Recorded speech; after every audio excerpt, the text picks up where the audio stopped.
વાત કરીએ અમદાવાદ શહેરની તો અમદાવાદમાં સરદાર બાગ ખાતે શ્યામ પિત્રોડા વિરુદ્ધ ભાજપ દ્વારા વિરોધ કરવામાં આવ્યો હતો। આ અંતર્ગત થોડા દિવસોથી ચાલતા કોંગ્રેસના નેતા શ્યામ પિત્રોડાના વિરોધ પર આજે અમદાવાદના સરદાર બાગ ખાતે ભાજપ દ્વારા શ્યામ પિત્રોડાના પુતળા દહન કરવામાં આવ્યા હતા। ત્યારે ભાજપના કાર્યકર્તાઓમાં ભારે આક્રોશની લાગણી જોવા મળી રહી છે। ત્યારે રાહુલ ગાંધીના નજીકના સાથી શ્યામ પિત્રોડાએ ભારતની વિવિધતાને દર્શાવવા માટે વિવાદાસ્પદ નિવેદન આપ્યા બાદ અને કોંગ્રેસ પર જાતિવાદી માનસિકતાનો આરોપ લગાવ્યો અને તેના આધારે રાષ્ટ્રને વિભાજિત કરવાનો પ્રયાસ કર્યા પછી વડાપ્રધાન નરેન્દ્ર મોદીએ બુધવારે કોંગ્રેસ પર ભાજપના આગળનો હુમલો કર્યો હતો।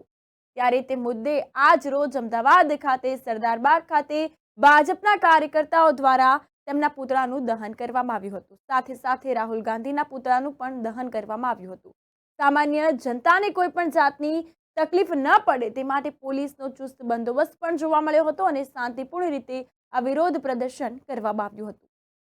મને લાગે છે કે કોંગ્રેસની એ પ્રકારની એની એક ઇમેજ છે કે ચાહે દેશમાં હોય કે વિદેશમાં હોય, દેશની ગરિમા નીચે થાય, દેશની છાપ હલકી થાય, દેશના જો વિરુદ્ધમાં વાત થાય એ પ્રકારની દેશમાં પણ અને વિદેશમાં પણ।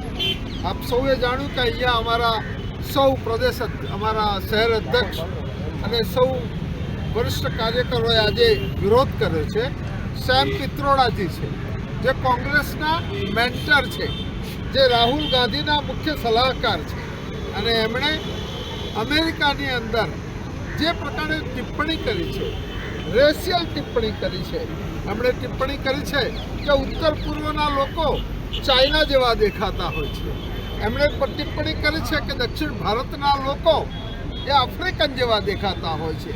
એમણે ટિપ્પણી કરી છે કે પશ્ચિમ ભારતના લોકો એ અફઘાન જેવા દેખાતા હોય છે। એમણે ટિપ્પણી કરી છે કે ઉત્તર ભારતના લોકો એ સફેદ રંગ ધરાવતા હોય છે।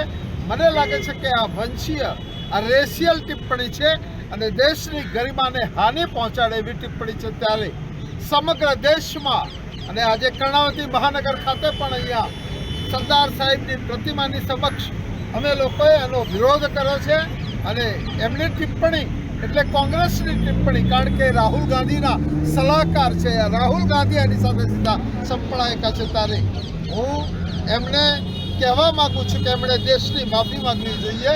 જ્યારે અમારા પ્રધાનમંત્રી દેશની ગરિમા વિદેશમાં ઉપર લઈ જતા હોય ત્યારે આ લોકો આ પ્રકારે દેશની ગરિમાને નીચે પાડવાની કરે છે, એની હું સખત નિંદા દેશના જુદા જુદા ભાગમાં જે લોકો વસે છે એમના કલર ઉપર, ચામડી ઉપર બીજા જુદા દેશોના સાથે સરખામણી કરી દેશના નાગરિકો અપમાન કરી